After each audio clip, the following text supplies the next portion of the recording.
Hey, I'm Abby and welcome back to the Life Work Balance YouTube channel. Today I want to talk to you about the different types of questions that you can ask at the end of a first interview. So this could be at the end of a phone interview, or it could be at the end of a traditional interview, whether that's in person or via video. Now, this is a follow-up to my video about the different types of questions that you should ask at the end of an interview. If you haven't already, please go ahead and check that out. I've linked to it in the cards above as well as in the description box below. Before I jump into that, if you're looking forward to today's video, please go ahead and give it a thumbs up. And if you haven't already, please go ahead and hit that subscribe button as well as the bell so that you can receive life work balance advice delivered directly to you every Sunday. So in my video about the 3 different types of questions that you should ask at the end of an interview, I talk about culture questions, logistical or technical questions, and then the hard or hesitation question. So I'm going to go through different types of questions that you can ask at the end of your first interview, whether it's a phone interview or a traditional interview, that follow those same guidelines.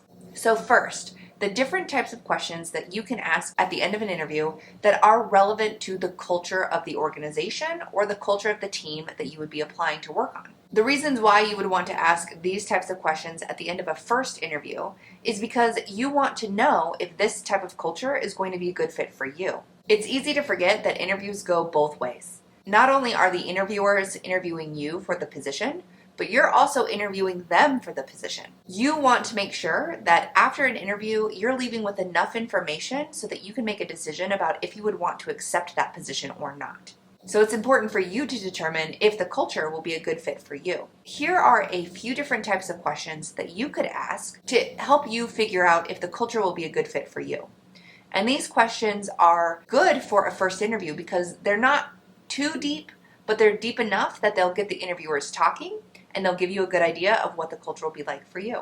The first question that you could ask would be, what characteristics do you look for in employees that represent your organization's values? Now, this question is a great question to ask during the first interview because ultimately you want to confirm that the interviewers know what the values are of their organization, and you want to see what types of characteristics they believe employees who embody those values tend to have. And then you can compare those different types of characteristics with yourself. If you start to recognize that the characteristics they're listing off are not characteristics that you value or characteristics that you hold, then it might be a good indication that this is not a good fit for you. The second type of question that you can ask that really gets at the company's culture during your first interview is, are there opportunities for professional development? If so, what does that look like? Now, if you are looking to grow and develop within this new position, asking this question is perfect for your first interview. If you're applying to a position and they don't tend to describe any professional development opportunities, that could be a good indication that this position isn't really meant to develop within the organization. There are organizations and even positions that are not set up for professional development. It's more like you come in, you learn the job, you do the job well, and in order to move up in your career path or in the company, you'll need to switch jobs completely. The second type of culture question that you can ask in your first interview is to ask the interviewers how they would describe the organizational culture. Now, this is a great question to ask because it gets the interviewers talking, and it also will give you some key indicators, both through their nonverbal body language as well as the actual words that they choose to describe the culture of the organization. You can watch their nonverbal body language, and you'll be able to tell if they truly believe what they're saying or not. You can also look for the look of, oh no, I wish they didn't ask this question. Or maybe they light up while they're talking about it. Keeping an eye on the interviewers while they're answering these questions, and also watching the other interviewers while one is answering this question, if they're nodding along or if they're just stoically looking at the camera or they're stoically sitting in their seats, that will be good indications on if this is true to the organization or not. Again, the point of an interview is not only for them to determine if you're a good fit for the position, but for you to determine if they're a good fit for you. Asking this question can help you determine if they are a good fit for you. And the fourth type of question that you can ask that gets to the culture of the organization is a fun conversational question for the interviewers, which is, what is your favorite thing about working for this organization? As I mentioned in my video that talks about the 3 different types of questions you can ask at the end of an interview, this question gets your interviewers talking.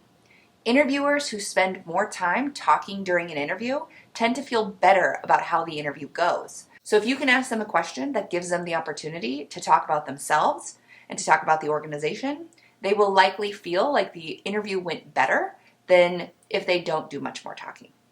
All right, so that was 4 examples of different questions that you can ask in your first interview to get at the culture of the organization. So now let's talk about 4 questions that you can ask that are more logistical or technical questions. First is to ask the question about what does a typical day or week look like for this position. That will give you a good idea of the different types of things you'll do on a daily and weekly basis. Based on what you hear, you will quickly be able to determine if that's something that you will enjoy doing on a regular basis or not. For example, I don't mind data entry, but if I hear that data entry is a daily part of the job that I'm applying to, that might be a red flag for me because, like I said, while I don't mind it, it's not something that I would imagine myself doing every single day. So listen carefully to what the interviewers say to the answer with this question, and that will help you figure out what a typical day or week would look like and if that would be enjoyable enough for you to accept an offer if given one. The second question that you can ask that's more logistical or technical is, what can this position expect to achieve in the first 30, 60, and 90 days? The good thing about asking this question is it gives you a good idea of their expectations for the person who will come into this position. It will give you an idea of if they're expecting someone who can come in and just crank out the work, or it might give you a good idea of if this position may require some additional training. And it helps you and the hiring managers be on the same page about what those expectations are for the first 30, 60, and 90 days. My third question may seem kind of similar to the culture question, but there's a difference with this one. And the question that you can ask is, what are the opportunities for advancement in this position? Now, in the culture section, I talked about are there opportunities for professional development. That's different from advancement.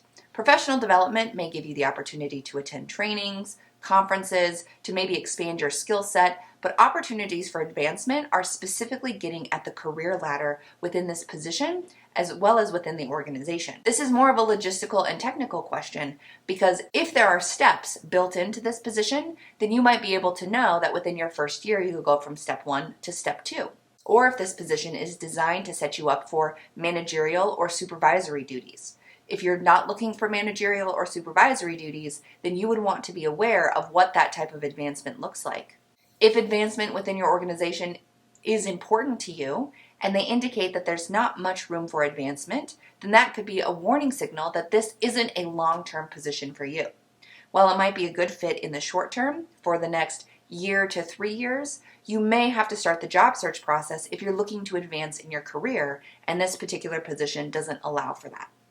The fourth and final question that you can ask when it comes to logistics or more technical questions in your first interview is, what does success look like in this position and how is it measured? Asking this question will really get to the heart of what the interviewers and the hiring managers are looking for this position to achieve. They will also be able to describe what this looks like in a quantifiable way. That will give you a good idea of if this is something that you realistically can achieve or not. Again, the point of asking these questions is for you to also interview the interview panel as well as the hiring managers to determine if you are going to be a good fit for the position from your end as well. And then finally, the fun questions to ask, which are a little stressful, but ultimately leave a positive impression in the interviewers' minds. And that's because they're impressed that you have the courage and also the vulnerability to ask some of these questions. So these are the hard or the hesitation questions that you can ask at the end of a first interview. The first question that you can ask that's along these lines is there anything about my resume or application that makes you question whether I'm a good fit for this role? When it comes to a first interview, whether it's a phone interview or an in-person or video interview, ultimately the goal of that interview is to determine if you're a good fit for the position and not really dive too deep into the technical stuff. So you want to get their questions and concerns on the table right away so that you have a chance to address those before they make their decisions about if they're going to move forward with you or not. So asking if they have any concerns about any of the information that you may have or anything that might be missing in your resume or your application gives them a good opportunity to explain this and you a good opportunity to follow up and not necessarily defend yourself, but prove to them that you are a good fit for this position, that you do have the education and the experience to be successful. The second type of question that you can ask is there anything I can clarify for you about my background? Now, they may have asked you a question that asks you to clarify your experience or your education during the interview process before they've asked you if you have any questions. So if they do that, you don't need to ask this question. However, they may have some questions that are sitting in the back of their minds that they just haven't had the opportunity to bring up yet. And that may be because they have a list of interview questions that they wanted to get through during this interview. So if you ask them if they have any additional clarifications, then that gives them the opportunity to follow up on something that they may not have planned to follow up with at the start of the interview. The third type of question that you can ask that kind of fits into the hard or hesitation question theme is there anything else I can provide you with that would be helpful? This could be something like a writing sample or a project description or maybe your portfolio. And this is something that you may not have provided to them as a part of the application package, but this might be something that they're interested in seeing so that they can actually see your work quality and examples of your work product. And then finally, another question that you could ask at the end of your first interview is, how do I compare to the candidates you're interviewing in this phase? That will give you an idea of what types of other candidates they're looking at, what type of education they might have, what type of experience they might have. And it would also give you a good idea of how you measure up to those different candidates. Now, that's not to necessarily compare yourself to them, but it will give you a good idea of the different types of people that this position could potentially be a good fit for. If you're moved on to the next round, you can make sure that you fill in some of the gaps that you may have left in this first interview based on the answer to that question. So hopefully this information was helpful for you. I hope you'll be able to use some of these questions in whatever first round interview you have coming up next.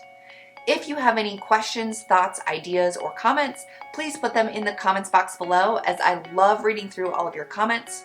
One of my favorite things is seeing how these questions have helped you in the interview process and how they help you feel more prepared and ready to tackle any interview. If you found this video helpful, please go ahead and give it a thumbs up if you haven't already. And as usual, please go ahead and hit that subscribe button as well as the bell so that you can receive life-work balance advice delivered directly to you every Sunday. And I am on Twitch, so if you're looking for some one-on-one career coaching for free that might include interview prep help with your resume, your cover letters, help with salary negotiation, your LinkedIn profile, etc., please join me on Twitch. I live stream every Tuesday from 8:30 p.m. Mountain Time to 10 p.m. Mountain Time. So I'm available to answer any of the questions that you might have about your job search, about your career, about specific things that might have to do with your application package, etc. So I've linked my Twitch channel in the description box below. If you are on Twitch, please go ahead and give it a follow. If not, join me for your first time. I would be happy to answer any questions that you might have. Thanks for joining me for this video. I'll see you next week.